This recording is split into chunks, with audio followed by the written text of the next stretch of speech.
Yo creo básicamente que el rol de la filosofía es ese, es poder interpelar la vida cotidiana, ayudándonos a pensar siempre de otra manera lo que se nos presenta como obvio.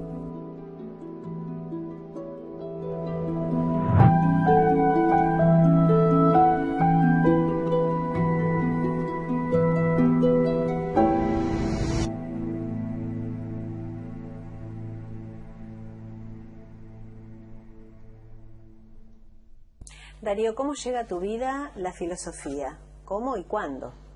Qué pregunta. Calculo que habrá llegado muy de chiquito, muy de chiquito.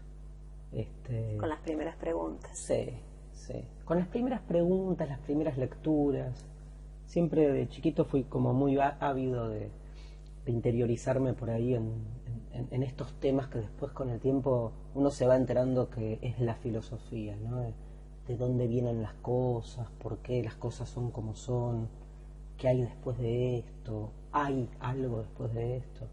Y esas preguntas fueron preguntas que yo las recuerdo como de muy chiquito, de los 5 o 6 años. ¿Tenías un ámbito familiar que propiciaba esas preguntas? Sabes que no, sabes que no. A veces conversando con gente sobre esto siempre me dicen, bueno, pero la familia y no está ni bueno ni malo, digo, no es el caso. Lo que sí tuve un ámbito familiar que rápidamente me dio herramientas. Cuando vieron que a mí me gustaban estas cosas, me empezaron a comprar libros, me acompañaron fuertemente, ¿no? Y eso es interesante porque a veces en los entornos familiares pasa lo contrario, como que ven que un chico tiene algunos intereses poco comunes y tratan de ocultarlos, ¿no? Tal cual. Y les matan la vocación de chiquitos. Así que ya desde muy chiquito las preguntas estas, encontrando el sentido a la vida y preguntándote los por qué, Sí. estaban en vos. Y ahí nace esta vocación tuya. Y yo creo que sí, ¿no? Yo creo que hasta que vos descubrís que esta vocación tiene la entidad de ser una disciplina, ahí es cuando ya sos un poco más grande y empezás a conocer lo que son las carreras universitarias, el sistema educativo, ¿no? Una palabra. Pero de chiquito yo no me daba cuenta de qué se trataba. Lo que me daba cuenta era que todas estas preguntas tenían un lugar importante en mi vida y también muy de chiquito escribía. Que yo entiendo la filosofía muy ligada a la escritura, no como una disciplina independiente. La escritura no es simplemente una transcripción del pensamiento filosófico. Uno hace filosofía escribiendo. Claro. Se piensa escribiendo también. Y yo muy de chiquito escribía cuentos, escribía historias, te hablo de los 8, 9 años, y como que en esa época, digamos, después ahora que los releo esos cuentos, ya tenían condimento filosófico, ¿no? Claro. No eran cuentos sobre temáticas por ahí de otro tenor, sino específicamente giraban alrededor de la muerte, del origen, del porqué de las cosas, ¿eh? Hubo una época en que la filosofía era así como algo vedado para el común de la gente y que por ahí cuando uno tenía que resolver un problema se inclinaba más a la psicología que a la filosofía.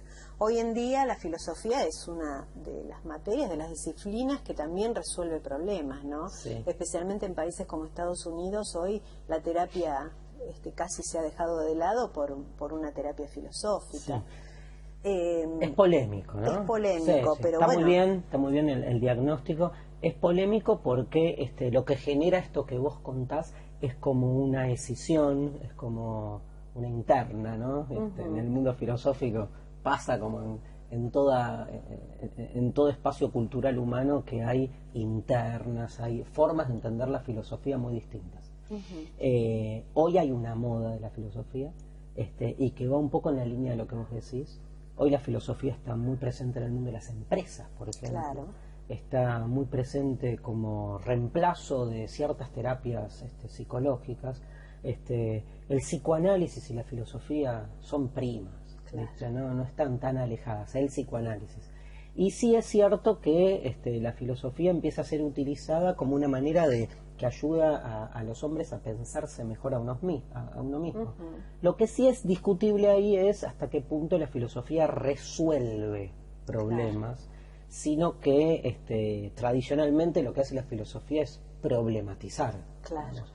Entonces ayuda por ahí a encarar las cosas desde lugares no habituales, agregando perspectivas distintas a la que uno tiene como acostumbrado, o a los caminos obvios que en definitiva repiten las situaciones tal como están.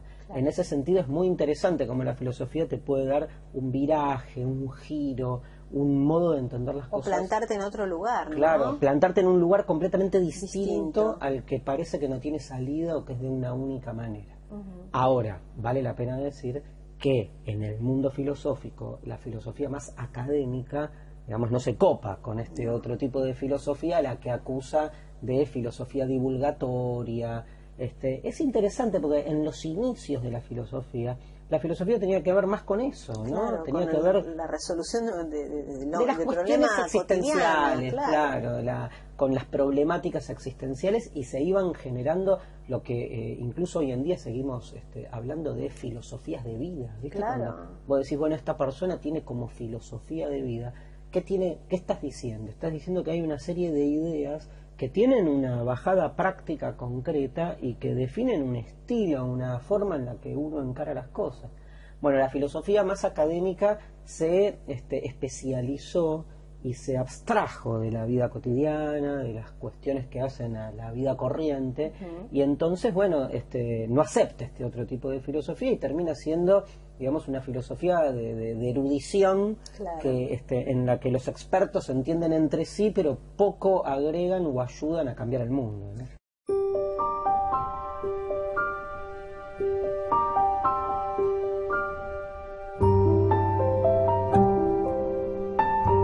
Aunque todo lo que nos rodea parezca que es lo que es, también es posible pensarlo de otro modo.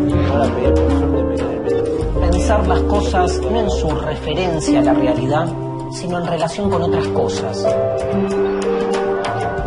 Como una red de significados que se relacionan entre sí. Darío, vos tenés un programa de televisión que se llama Mentira la Verdad y que abordás precisamente los temas cotidianos a la luz de la filosofía, ¿no? Sí. Vos abordás la amistad, el amor, los temas que nos atraviesan a todos los días, ¿no? ¿De qué manera lograste meterte en esos temas y llevar la filosofía tan a lo cotidiano?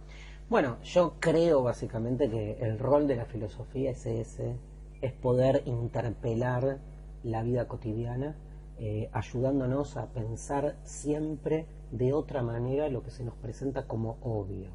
Digo, si para algo sirve la filosofía es para entender antes que nada que todo puede ser de otra manera. Entonces que no hay recetas únicas, ni recetas fáciles tampoco, ni formas dogmáticas de realización de las cosas. La filosofía más que nada abre, lo que hace es tomar lo que se nos presenta como que no puede ser de otra manera y abrir otras posibles formas. Nos ayuda a pensar y a repensar las cosas tomando en cuenta que nunca nada está cerrado de modo definitivo. Entonces, ¿por dónde empezar? ¿Qué es lo primero que empezás como desde la filosofía a pensar desde un lugar diferente? Las cosas que están a la mano, las cosas que te acompañan en el día a día. Un amigo, una pareja, la familia, el deseo, la felicidad, digamos, estas cuestiones que hacen a tu vida cotidiana y que vos crees que no tienen otra forma de realizarse que la que te dijeron o se relaciona con los mandatos familiares que son tan potentes, o cómo el mundo de consumo en el que vivimos supone presentar las cosas desde una sola perspectiva. Ahí tenemos esa herramienta, yo te diría, entre comillas, ese arma, que es nuestro pensamiento. Y nuestro pensamiento es, si uno realmente le da lugar y lo hace funcionar, es una forma de resistencia muy interesante que le damos poca bolilla, ¿no? En ese sentido, digamos, cuando uno toma esta herramienta y la aplica a las cuestiones más cotidianas, empieza a darse cuenta que todo realmente puede pensarse desde un lugar distinto Y al pensarlo desde un lugar distinto, ayuda a que esas relaciones cotidianas o estas cuestiones básicas que hacen a la existencia puedan profundizarse. Uno tiene amigos, por ejemplo, pero pocas veces se detiene a pensar realmente qué se juega en una relación de amistad. Cuando uno se pone a pensar un poco, con las consecuencias secundarias, ¿no? Secundarias, las consecuencias colaterales que esto trae, ¿no? Porque muchas veces, viste, pasa que uno está muy cómodo y muy tranquilo, suponete, con su pareja, y si uno se pone a pensar de verdad qué es el amor, qué se juega en el amor, si mi relación con el otro es una relación profunda o superficial, si es una relación donde hay uno que domina a otro, si es una relación donde el otro se convierte en una propiedad de uno, con el paso del tiempo probablemente esa relación de amor sucumba, o si no sucumbe, crezca, pero crece porque la has pasado por toda una serie de interrogantes y cuestionamientos y la has quitado de esa superficialidad en la que muchas veces parecen estar arrojadas la mayoría de nuestras relaciones sociales, ¿no? Venimos de una época, de una cultura donde los paradigmas están marcados y ni siquiera se cuestionaban, o sea, el amor era así, el matrimonio así, el noviazgo así, la amistad así. Venimos a romper en esta época, los jóvenes especialmente se atreven a romper o hay una brecha grande entre aquellos que pueden romper ese pensamiento y los otros que no piensan en nada. Bueno, qué duro, ¿no? Pero pasa un poco esto, ¿no? Digamos, la consecuencia inmediata de una cultura chata es claramente esto que vos decís, ¿no? Gente desinteresada.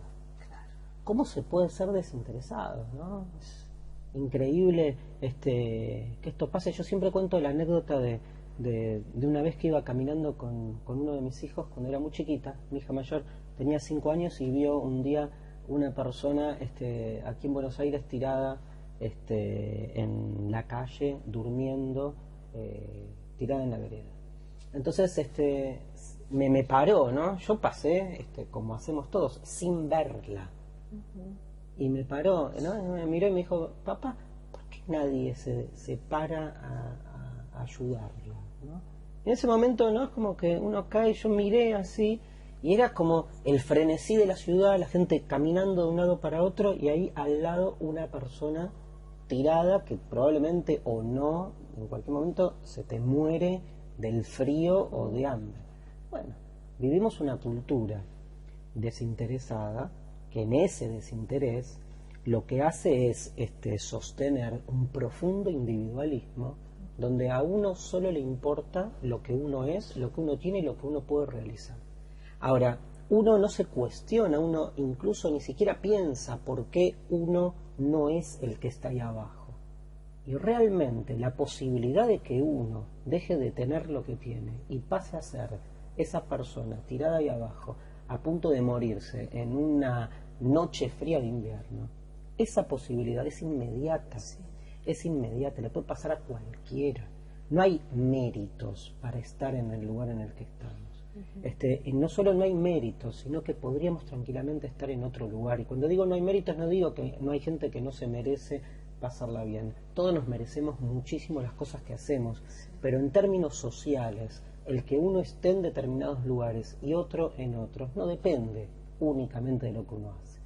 Entonces, lamentablemente hay mucha juventud que directamente, digamos, se piensa a sí misma como que no tiene una obligación por el otro, porque bueno, porque nació, tiene las cosas básicas, le enchufan consumo por todo lado, le bombardean mensajes desde los medios bastante paradójicos, y son personas jóvenes que terminan como deambulando en un tipo de vida bastante desafectada en principio del registro o sensibilidad por el otro.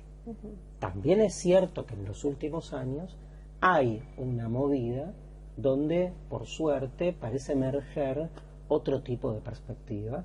Yo creo que hay que acompañarla, creo que el trabajo que hacen algunos actores específicos, por ejemplo, lo que hacemos en Canal Encuentro, digamos, por tomar un caso muy chiquito, ¿no? Del mismo modo tomaría organizaciones no gubernamentales que trabajan en distintos lugares, o incluso movimientos sociales no tradicionales, como se me ocurre casi graciosamente ese movimiento que lo que propone es abrazar a la gente en la calle. Y hay formas hoy nuevas en las que se está volviendo como a tomar en cuenta que uno no es solo en el mundo, ¿no? Me parece que un poco todo gira alrededor de eso.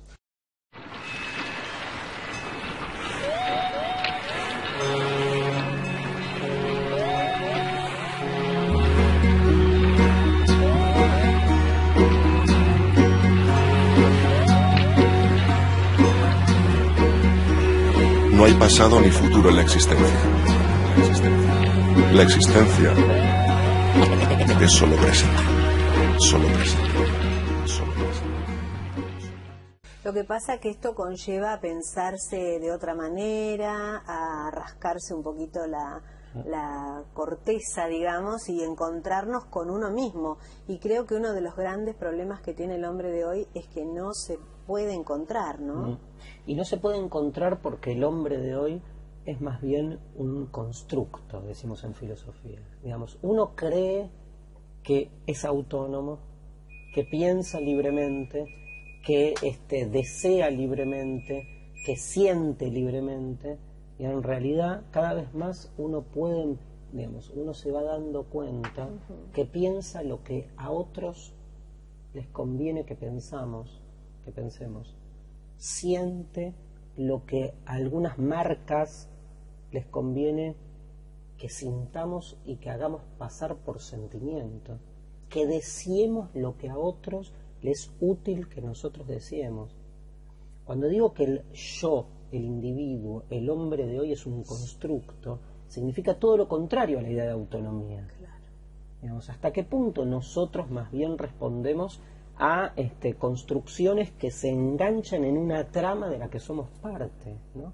Y cuando uno se mira para adentro y empieza a tratar de, como decías vos, de descortezarse, ¿no? De ir sacando esas cortezas, se va encontrando con zonas maravillosas. O sea, no hay lugar más subversivo en el buen sentido del término que nuestra cabeza, nuestra mente, nuestra imaginación. Una libertad más grande que nuestro pensamiento, ¿no? No te quepa duda, y que la capacidad de preguntar, Claro. ¿no? En cambio, vos pensás que nuestra cultura más mediática e hiperconsumista es una cultura donde la pregunta no tiene lugar. Claro. No tiene lugar porque la pregunta, digamos, no reditúa.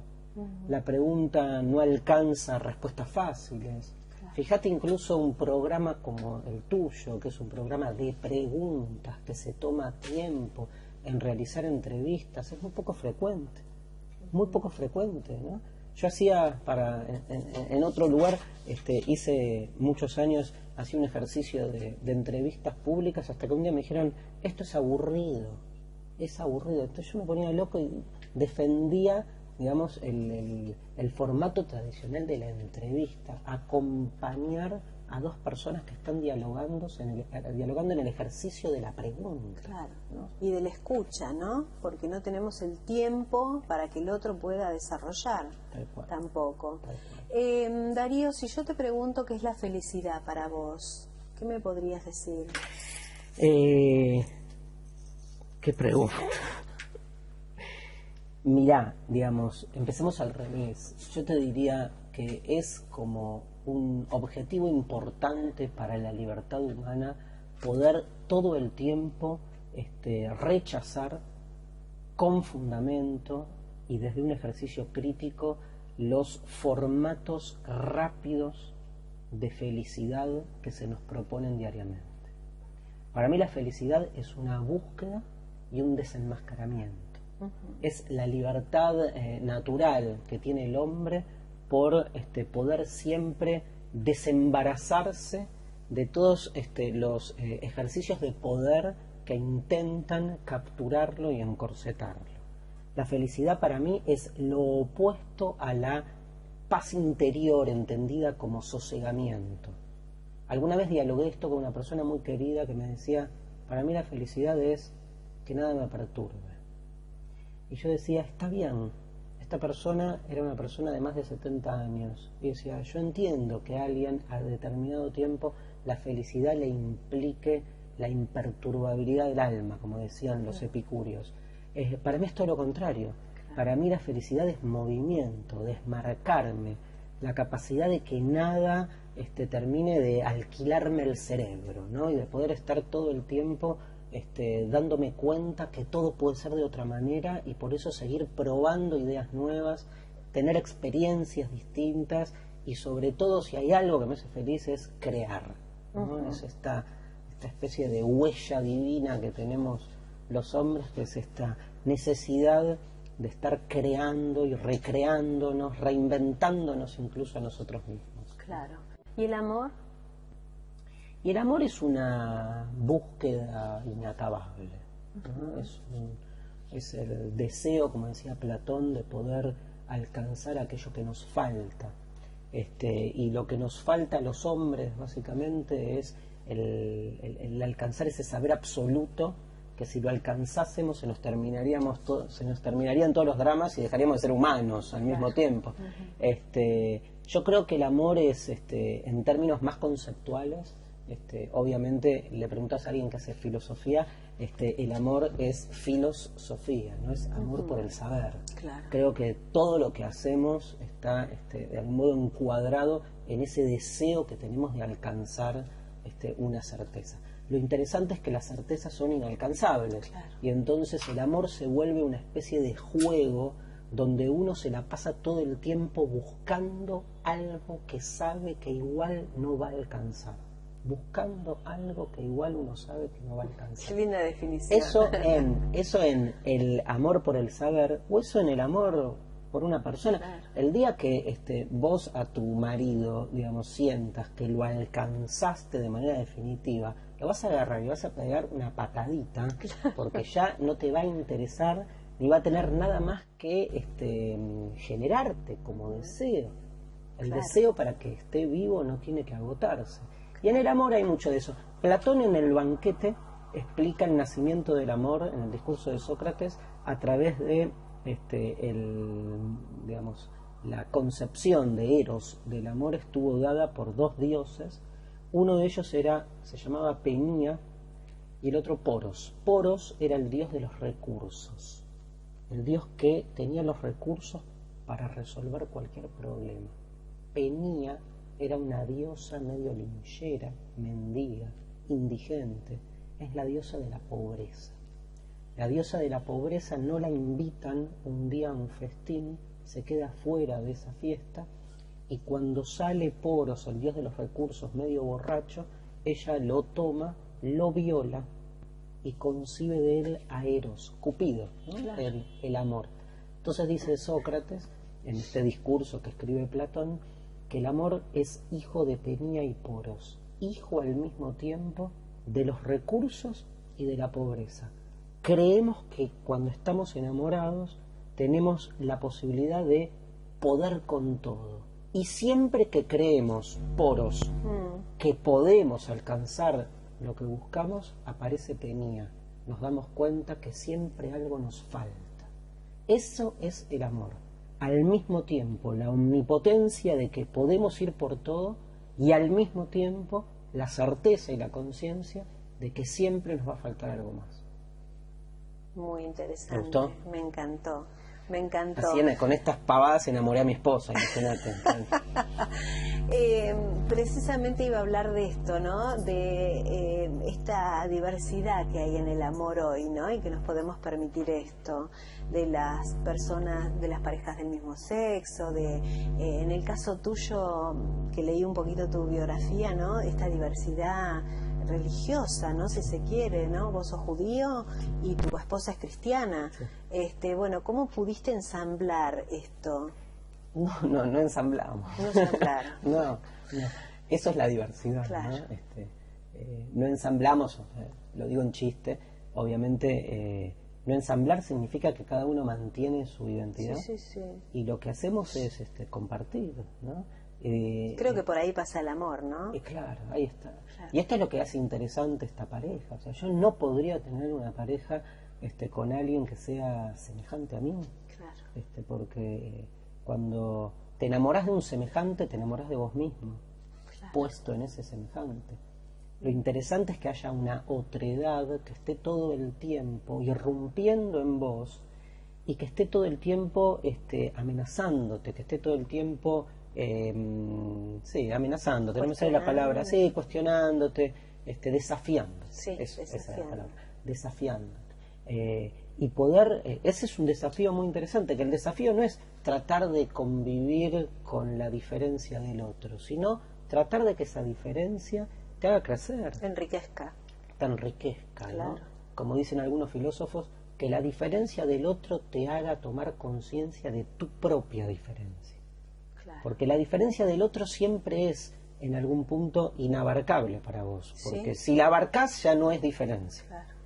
Ahora, lo interesante es que esa diferencia genere en vos, que vos seas consciente de que vos sos también un diferente para el otro.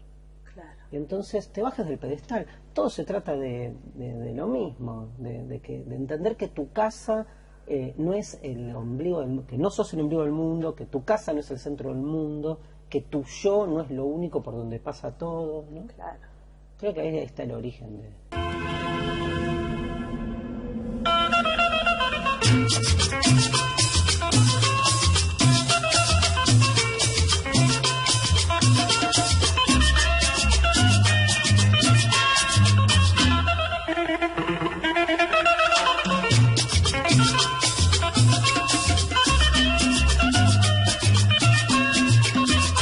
¿Y Dios qué lugar ocupa en tu vida? Bueno, a ver, acá yo distingo dos cosas. El Dios definido por o caracterizado por las religiones institucionales, ese Dios no ocupa ningún lugar, porque ese es un Dios que a mí no me dice nada. O sea, es un Dios en el que, en términos tradicionales, yo te diría, no creo. El Dios que me viene relatado por las religiones institucionales no es para mí. Ahora, pensar que lo único que hay es lo que hoy nosotros conocemos que hay, a mí no me cierra. Creo, por definirlo de alguna manera, que Dios es ese deseo que tiene el hombre por sobrepasarse todo el tiempo a sí mismo, por darse cuenta que la cosa no termina acá, e ir por más. Después, muchos hombres a esa necesidad o ese deseo, ¡shuc!, lo secuestraron, le pusieron, lo alambraron, le pusieron un nombre, una etiqueta, lo hicieron propio y generaron millones de fieles o de clientes, ¿sí?, trabajando para ellos. Para mí, ese tipo de monopolio de Dios, bueno, es uno de los grandes causales de las violencias entre los hombres. Bueno, de las guerras y de las más guerras grandes, más grandes de la historia. Claro. En ese sentido, yo no soy, obviamente, ni creyente en las religiones institucionales, pero tampoco soy un ateo clásico. Claro. Porque sobre Dios yo no te afirmaría ni que existe ni que no existe, porque son categorías demasiado absolutas para alguien que entiende que el ejercicio de la libertad está en el cuestionamiento. Claro. Entonces te diría que soy más bien un agnóstico, ¿no? Claro. Alguien que está todo el tiempo preguntándose más de lo que se le presenta. Darío, vos tenés un contacto muy fluido con los jóvenes, ¿no? Este programa Mentira la Verdad está básicamente dirigido a ellos. Sí. ¿Cuál es el objetivo de este programa? Y el programa es, yo te diría que es un programa que tiene primero una dimensión fuertemente política, de nuevo en el divino y buen sentido de la palabra, que es demostrar que es falso, como decíamos antes, que a los jóvenes solo les interesa el shopping y la tontería. Digo, en la medida en que vos le ofreces a un público joven un programa un poco más elaborado y que pretende mover ciertas estructuras de pensamiento y que tiene un lenguaje llevadero y entiende un poco los valores de la época, la gente se copa. Claro. Y la recepción del programa ha sido maravillosa. Digo, los jóvenes están hiperenganchados y encuentro, aunque es un canal dedicado, un canal educativo dedicado a la juventud, no es estrictamente un canal que los jóvenes ponen.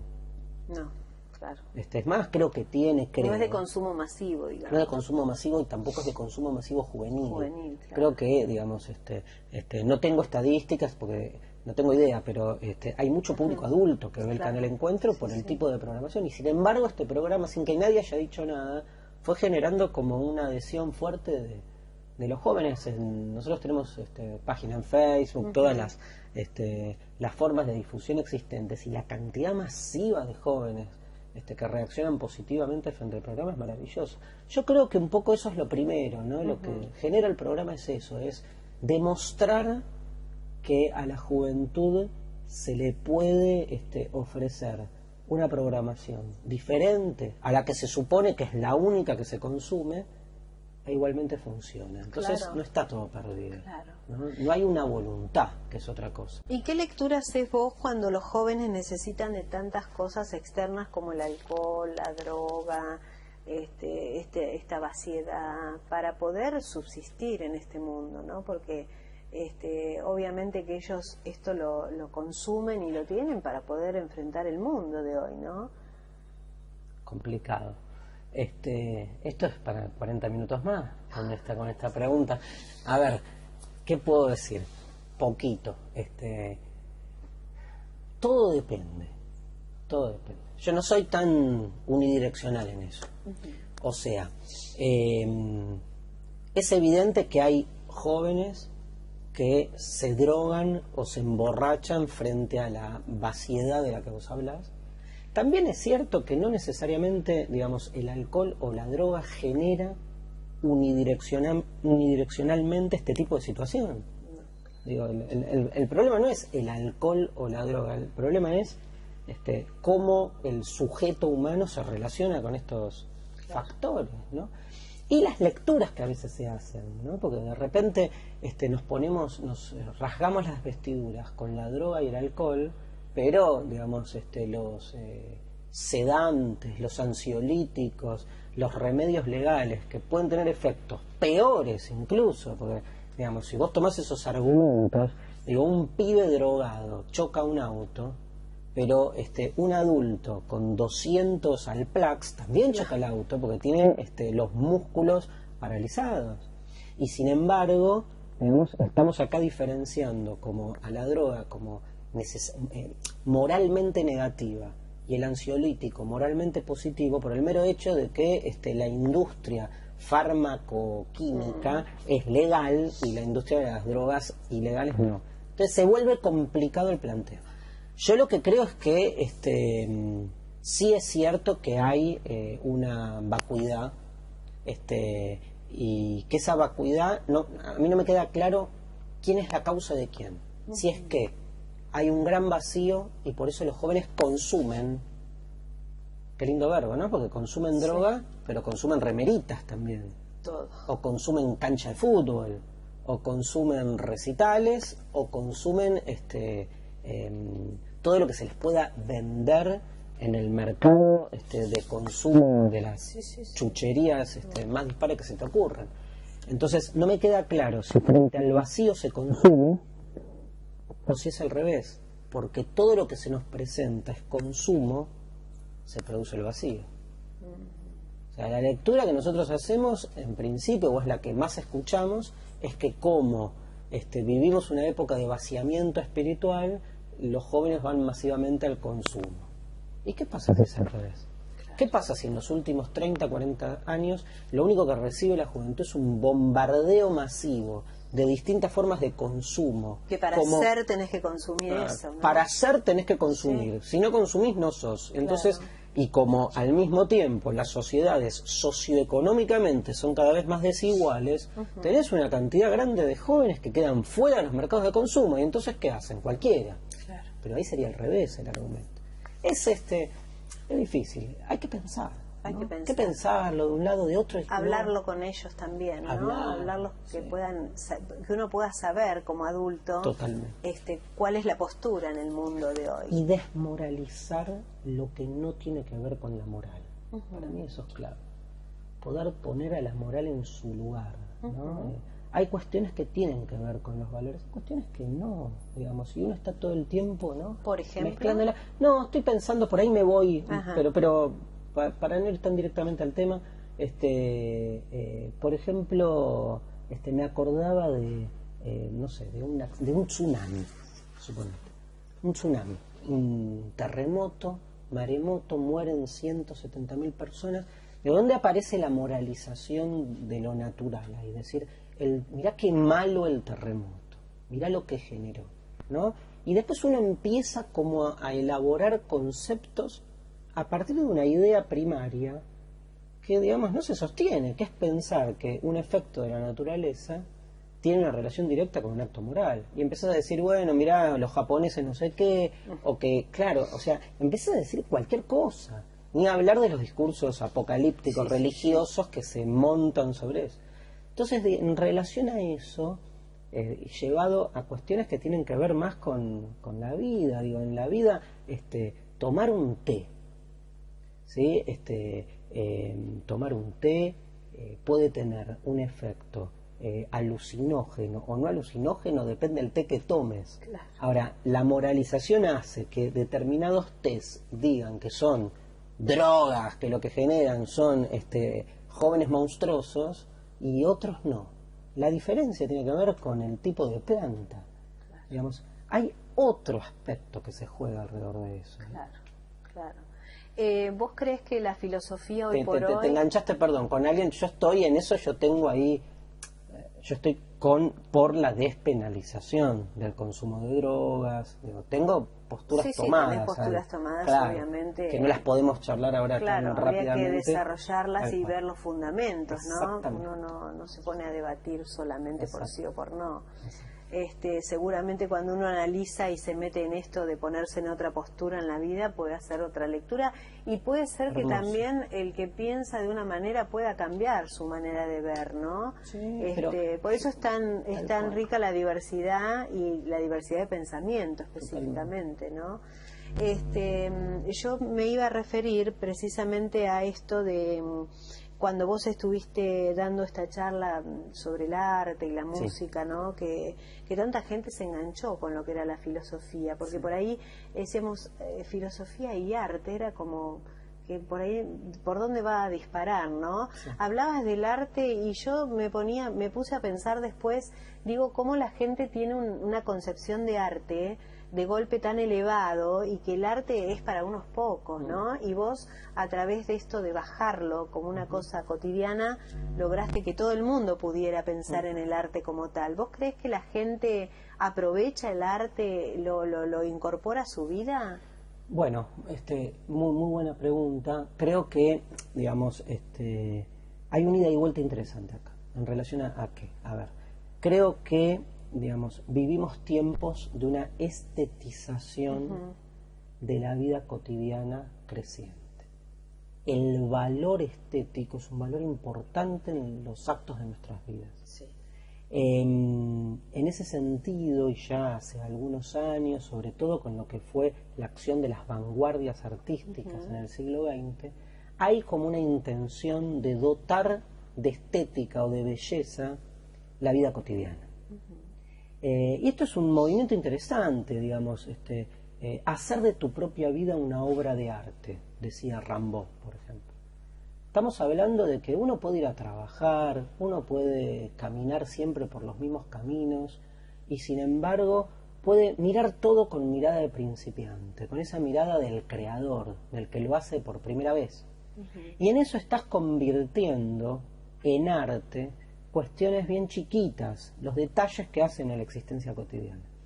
En ese sentido me parece, digamos, importantísimo tomar conciencia de que todos somos artistas. ¿Sí? Que no hay una especificidad del arte que haga, digamos, que una persona cocinando sea una persona, no sé, automatizada o que hace no sé, que hace, digamos, una acción que tiene poca relevancia y que el arte está reservado para los que hacen grandes cosas. Esto por un lado, ¿no? Pensar al arte como dotar de belleza, de creatividad, de imaginación nuestras acciones cotidianas permanentes. Por otro lado, es cierto que hay en lo que es el arte tradicional una masificación del arte que hace que hoy cualquiera diga que hace arte, que es lo contrario al otro, ¿no? Porque vos llevas el arte a la vida cotidiana, todos somos artistas, pero otra cosa es que si todos somos artistas, venga cualquiera y diga, te vendo mi obra de arte, mirá, escupí un papel y te vendo la escupida. Entonces ahí se juegan otros aspectos que tienen que ver con el rol de la comunidad artística. Digo, ¿quién decide que algo es una obra de arte? Y acá lamentablemente volvemos a los mismos aspectos que hablamos al principio. No podemos desligar la cuestión del arte, una vez más, de la cuestión del poder. Claro. Pero no del poder del monstruo poderoso, sino del poder que se entreteje en cualquier disciplina humana, en la ciencia, en el arte, en la religión, en una escuela, en una cancha de fútbol, en donde sea, hay los que deciden, los decididores, ¿no? Hoy en día, en ese sentido, vivimos tiempos donde, digamos, el arte se ha espectacularizado. Yo escucho a conductores de televisión presentar cualquier cosa como si fuese una obra de arte.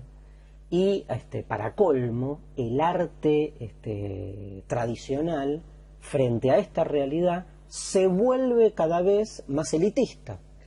Entonces vos tenés esta brecha, ¿no? Que el arte auténtico, entre comillas, se vuelve arte para especialistas y a los museos no va nadie. Claro. Y al mismo tiempo el arte masivo se vuelve arte del espectáculo y lo que te proponen son situaciones, claro, de una masividad, superficialidad, bizarrez, ¿no?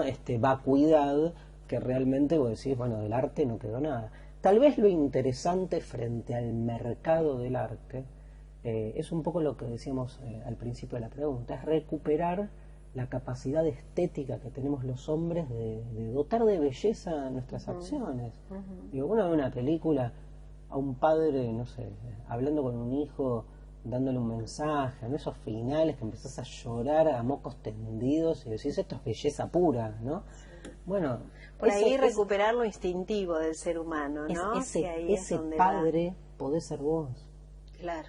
Y podés ser vos con tu hijo. Claro. Y lo sos muchas veces. Claro. Recuperar esos instintos básicos que hacen a nuestras relaciones cotidianas. Porque por ahí el instinto no se equivoca de la verdadera belleza, ¿no? Por ahí nos quieren imponer algo y decís, no me gusta, y sin embargo está tan cotizado, ¿no? Totalmente. Pero tu instinto te dice que no sé si pasa por ahí la belleza o el arte, ¿no?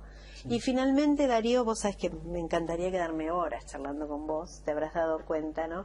Pero quisiera hablar un poquitito, dedicarle 5 minutitos a lo que es la política, tan bastardeada en estos tiempos y tan importante para la vida de cada persona, ¿no?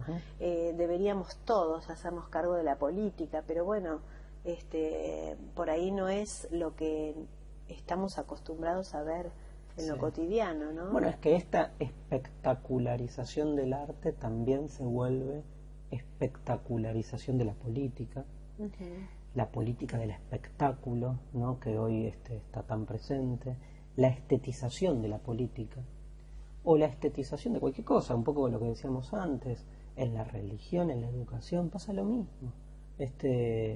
Que lo más importante en una clase, en un colegio, sea que el profesor no aburra, que me divierta.